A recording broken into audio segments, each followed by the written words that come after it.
పెట్టుబడుల ఊపు కొత్త సంవత్సరానికి బలమైన ఆరంభమని ముఖ్యమంత్రి చంద్రబాబు వ్యాఖ్యానించారు. స్పీడ్ ఆఫ్ డూయింగ్ బిజినెస్ ఫలితాలు సుస్పష్టమన్నారు. పాలసీ సంస్కరణలతో పెట్టుబడిదారుల్లో విశ్వాసం పెరిగిందని తెలిపారు. దేశీయ పెట్టుబడుల్లో ఆంధ్రప్రదేశ్ ప్రథమ స్థానంలో నిలవడం ప్రజలకు శుభవార్త అన్న ఆయన ముందుచూపుతో అమలు చేస్తున్న పాలసీ సంస్కరణల ప్రభావం ఇదని వివరించారు.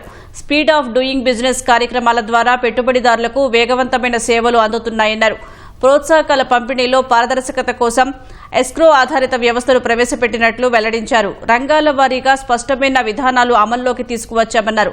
ఏపీని పెట్టుబడుల గమ్యస్థానంగా ఎంచుకున్న ఇన్వెస్టర్లకు కృతజ్ఞతలతో పాటు విజన్పై నమ్మకం ఉంచినందుకు ధన్యవాదాలు తెలిపారు. ప్రభుత్వ బృందం చేసిన కృషి ప్రశంసనీయమని కొనియాడారు.